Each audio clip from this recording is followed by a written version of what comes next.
I pushed open the door to Adrian's private birthday booth, cake box swinging from my hand, and the room exploded in rowdy cheers. Adrian had his arms around his secretary, kissing her through a soggy tissue. When they saw it was me, the whole place snapped shut like a dropped book. The secretary's face flushed crimson. The tissue fluttered to the floor, and she hid behind Adrian, palms over her cheeks. He flicked a glance at me, face icing over. Buzzkill. I set the cake down, calm as Sunday. Sorry to interrupt. I told everyone, and walked out. A girl's sugary voice trailed after me. Caldwell. Did Luna get the wrong idea? I could go explain. She loves throwing little tantrums. This isn't new. By midnight she'll be begging forgiveness. Ignore her. Laughter cracked the hush like a whip. 10 years together and Adrian is still her whole world. Everyone knows Luna's been his groupie since freshman year, but even clay figures have a crumb of pride. I had loved Adrian like oxygen for a decade, yet disappointment after disappointment finally smothered the fire. Enough letdowns and the heart just flatlines. The door shut on their cackling. I hailed a cab back to the apartment I'd shared with him for 8 years. It felt like a freezer, the only warmth a ghost of vanilla from the cake I'd baked. Every birthday of our 8 years together, I'd made that cake myself. This would be the last. My phone pinged. Adrian. The crew's keeping me out all night. You embarrassed me tonight. Figure out how to act worthy of the name Caldwell. I closed the chat and the next swipe brought up his secretary's fresh Instagram post. Dim lights. Adrian and her locked in a kiss. Champagne screams in the background. Caption, a kiss for luck, your dare. My truth. Adrian had liked it. The comments row was all fire emojis and 666. We met in high school. He talked me into sleeping with him in college and we'd been a tangle ever since. He'd never let us post a couple photo on Instagram or anywhere. I thought he hated airing private life. Turns out he only hated airing me. I powered the phone off and went to bed. First night in 8 years I didn't wait up for him. Around 2 a.m. the front door slammed. Then the bedroom door flew open with a kick. Light blazed. A pillow smashed into my face. Sleep gone in a blink. Adrian loomed, reeking of whiskey and cigarettes. Luna, you crave attention this badly? Think poisoning people is funny? You know allergies can kill. Or what? You don't care? You slipped mango into my cake just because Mia hangs around me. She's in the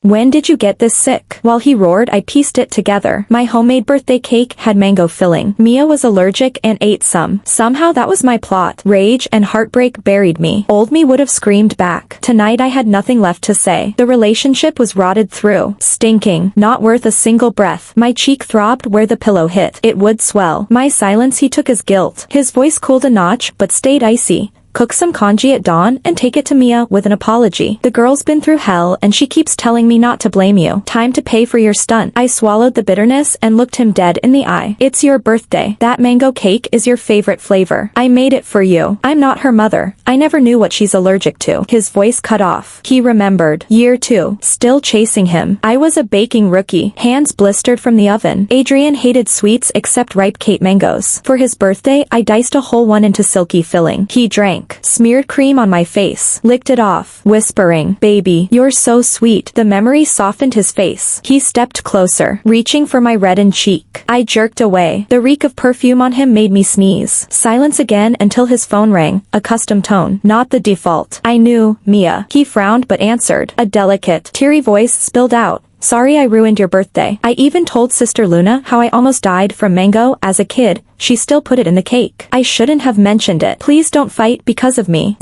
I'm alone in the hospital and so scared. Can you come? He murmured. Don't worry. I'll be right there. Finish your drip. The moment he hung up, his voice flipped back to frost. Lying now, too. Your petty jealousy put her there and you won't own it. Disappointing. Tomorrow morning. Pork liver congee at the hospital. Apologize. He grabbed his suit jacket and left. He could be gentle. Could be considerate. Just never for me. At the door. Without turning, Luna. If you keep this up, forget me visiting your mom. To the slam of the door froze the blood in my veins. 8 years. Adrian said he wasn't ready for family strings.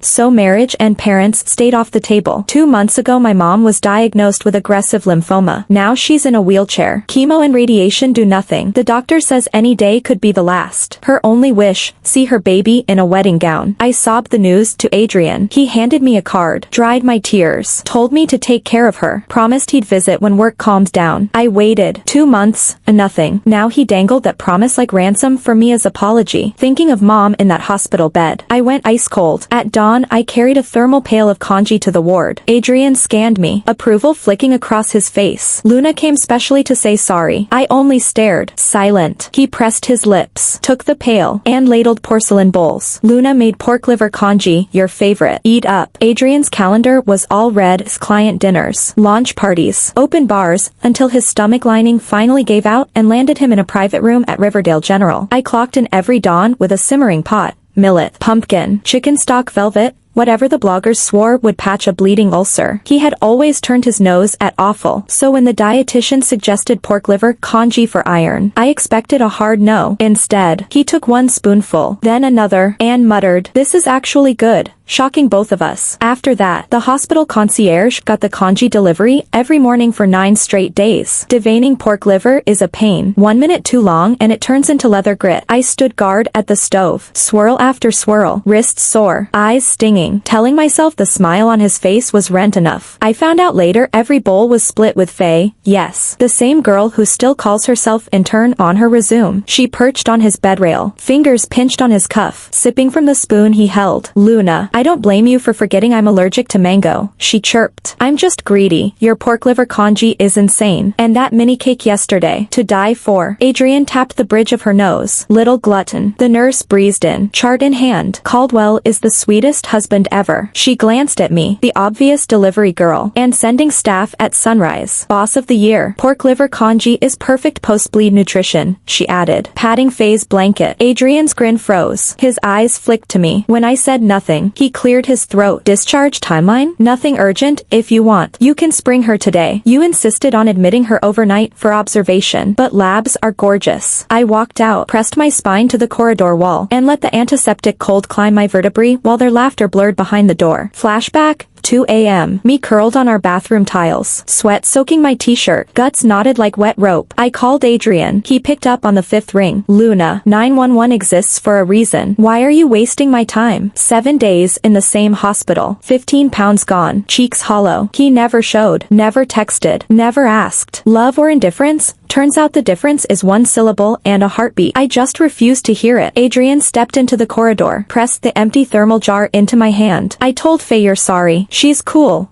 Doesn't hold grudges." Silence. He tried again, voice dripping benefaction. "I keep my word. Once this deal closes, I'll squeeze out a day and visit your mom with you." He watched me, waiting for gratitude to fountain. Pass. I took the jar, lobbed it into the biohazard trash. Stainless steel clanging like a cracked bell. He snatched my wrist. "What the hell is this attitude? She's a kid alone in the city. Of course I look out for her. How many times do I have to say she's like a little sister before you quit the jealousy act? You keep this up and you'll force me to rethink how much leash I give you." "Just trashing trash," I said, pulling free, walking until the ICU doors side shut behind me. 8 years of orbit. Me chasing. Adrian glowing at the center. His gravity relabeled a devotion. Friends. Acquaintances. His own CFO called me the lifelong intern. I told myself he was classic ice vein. Lava heart. Give it time. 8 winters should melt any glacier. Instead, I learned some cores are neutron star cold. My phone pinged. Gown fitting reminder. The appointment had been booked months earlier. Begged for during a midnight lull. Legs tangled. His breath hot against my ear. "Let's do one set of wedding photos, just for us." I'd whispered. He'd said, "Sure," and fireworks exploded inside. Even then we both knew it was only pictures, not promises. Girlhood hope is a paper crane soaked in champagne. He saw it drowning and looked away. I called the atelier to apologize. "We'll reschedule pickup." The stylist chirped back, "Oh, Caldwell said you were tied up, so he sent a colleague to stand in for the shoot. Everything's handled." The sentence felt like Scrabble tiles in a blender. English words. Alien grammar. Clarity arrived 5 seconds later when Faye's Instagram story popped up. A carousel of her in my custom 4-month hand-beaded wedding gown. Adrian in the matching dove gray tux. The photographer cooing. "Closer, closer, yes." Forehead to forehead. Same gown, same man, same sunset rooftop studio. Different heroine. I double tapped. Commented, "Congrats you too, growing heart, because pettiness ages the skin." Then I powered off the phone and walked until the river turned black and the bridges glittered like dropped necklaces. Back at the penthouse, his penthouse lights were on. He caught me staring. "What?" I I need permission to enter my own place now? I thought you'd still be busy posing for engagement shots. He laughed, reeled me in, chafed my cold hands between his. My little vinegar packet. Overthinking again. He flicked his chin toward a leather carrier. Got your gown back. We'll shoot whenever you want. Today was only to help her. Family pressure. Fake fiancé pics. She begged. She actually made me swear I'd come home early and explain so you wouldn't spiral. I looked up. Same cut glass jawline. Same earnest eyes. If it weren't for the raspberry bruise blooming above his collar, I might have believed the rerun. I slid my hands free. Adrian, we're done. His fingers suspended midair. Come again? I said, let's break up. The room temperature dipped 10 degrees. Luna, watch your words. If you hadn't thrown a tantrum and bailed on the studio, I wouldn't have stepped in for Faye. It's a photo, not a marriage license. Quit the melodrama before I lose what little patience I have left. I agree, I said. Your patience is finite, so I'm ending the subscription. Luna, we are over. He glared until his pupils shook, then kicked the carrier. Silk and lace vomited across the parquet. You'll crawl back. The door slammed hard enough to rattle the loft railing. I knelt, gathered the skirt, the veil, the crystal-trimmed train, carried them to the kitchen island, and cut, snip after snip. 8 years shredded into confetti. A gown another woman wore. A man whose heart was never in escrow. None of it deserved suitcase space. I packed 2 duffels, left the key on the quartz counter, and ghosted before sunrise. That night my phone imploded. Luna. 8-year marathon finished line. Congrats. Invite us to the bridal shower. Bestie. Need your wedding Pinterest board ASAP. A WhatsApp from Adrian. Crown the chaos. Happy now. You got the circus you wanted. Let's stop the theatrics and come home. I opened his Instagram. A fresh post. Him cradling a veiled bride in a moonlit silhouette. Caption tagged at Luna as soon. I laughed until my ribs cramped. Nobody else recognized Faye's collarbone angle, but I did. The only time I ever appeared on his feed was still, in the cruelest technicality. Not me. Fine. Let it all be over. I left a single comment. Single. Do not contact. Then I blocked Adrian, and the world finally went quiet. I pulled the blanket over my head and slept like the dead. When I woke, my skin had color again. I put on something bright and went to the hospital to see Mom. I didn't want her last sight of me to be some ghost-eyed wreck. I didn't want her final days wasted on worry. I never expected Adrian to walk in right behind me, a huge basket of lilies in his arms. Adrian has his ways. He'd never asked which floor or which ward, but when he feels like showing up, he always finds the room. He's unfairly handsome to begin with, and now he knelt beside Mom's wheelchair like humility itself. Auntie, I just landed from London. Came straight here. Let me peel you an apple. Luna says they're your favorite. Mom patted my hand, beaming. Silly girl. Xiaolu's so busy and he still comes. Don't be a bother. Dear. Every word out of his mouth was a lie, yet color crept back into her cheeks, and I hadn't the heart to break the spell. Auntie, get better fast so you can attend Luna's and my wedding. To make the fairy tale look real, he opened his phone and showed her the side profile shot he'd taken with Mia. Us in a wedding gown. See, our bridal portraits are done. We're only waiting for you to feel strong. Mom smiled at the photo for the longest time, then clasped my hand. I only need to know my girl will be happy. She closed her eyes, turned to the window. A single tear slipped out. She dabbed it away and told us she was tired, shooing us both out. In the corridor, Adrian caught my wrist. Luna, stop the drama, okay? You got everything you wanted. I visited your mom. I'll marry you. What else is there? Besides, your mom likes me. You really want her dying uneasy? Right. He always knew I loved him, knew I wanted the wedding, knew my mother's last wish. He kept those cards in his pocket and slid one out like a treat whenever he decided I was throwing a tantrum, then waited for me to lick it up. He'd even use my dying mother as leverage. Suddenly frantic footsteps pounded behind us. A nurse shouted, "Code blue. Bed 19. Bed 19. I froze. Bed 19 was my mom, who just squeezed my hand and called me her little cub and told me to live well. I stood outside the trauma bay, but no miracle arrived, only the doctor, sighing. We did everything we could. I'm sorry, maybe this was kinder. The end stages are brutal. On the very day Adrian finally showed up, I lost her forever. Mom looked peaceful in the casket. The exhaustion and pain smoothed away. Adrian played the part of a devoted son-in-law, filling in for the daughter who was little more than a walking corpse. He arranged everything. Busy, efficient, thorough. Between tasks he'd pull me against him. Xiao Shui. Mom's just gone to the sky. No more suffering. Don't break. Through my blurred eyes I wondered, had Mom traded her last breath for the Adrian I'd always begged for? tender, attentive, to look after me. On the final morning, the funeral director said I had to sign the cremation form. I scrawled my name through tears. I knew that after the flames, I'd never touch her again. The staff also gave me a tiny box, something they'd found in her pocket. It should go to the next of kin, they said. I curled up beside her coffin behind the bank of wreaths, clutching the box, wanting a last quiet minute. Then a woman's voice drifted in from the hall. Adrian. His tone was ice. What are you doing here? I haven't seen you for days. I miss you. Luna's mom just died. She's wrecked. I have to stay. Didn't you say she clings so hard it's annoying? You're only playing nurse because her mom croaked? Even a dog gets attached after 8 years. His face was cold, his words colder. Through the flowers, Mia flung herself at him. Mia, have you lost your mind? This is a funeral. Yet even as he scolded, his arms circled her waist. Exactly. So much hotter. Right? Didn't you complain Luna just lies there like lumber? Zero fun? Last week in the studio you had me in the wedding gown in the fitting room? Remember how wild that was? It's been days. Don't tell me you haven't thought about it. Little minx. I crouched behind the coffin, frozen solid. Through the blossoms, I watched clothes slide half off. Heard their low moans. They were rutting right in front of my dead mother. I bit my lip until it bled, if I didn't make a sound. The last thing Mom saw wouldn't be this obscenity. When they finished, Mia tossed the crumpled tissue into the wreaths and hung off his neck. Come over tonight, please. You've played nurse with Luna for days. It's my turn. Adrian murmured something. She gave the coffin a careless half bow and click-clacked away on her heels. My phone buzzed instantly. Asterisk, hey, big sis. Adrian didn't spot you, but I did. Crouching behind the flowers. Cute, asterisk, asterisk, you can swallow anything. No wonder you've dogged him for years. Asterisk, asterisk, the Adrian you just saw. Fire you never tasted. Right. Asterisk, because you're only a coward hiding behind her dead mama. When the staff called Adrian to finalize the cremation time, I crawled out from the wreaths, collapsed across the coffin, and sobbed until I couldn't breathe. Back in high school, a bad cold turned into myocarditis. Steroids packed 50 pounds on me in a month. I ballooned. Girls that age worship mirrors. Fat and ugly were sins. Glue on my desk. Dead mice in my drawer. Daily rituals. I'd done nothing wrong except take the medicine. Adrian transferred in honor roll face. Honor roll body. Instant king of the hallways.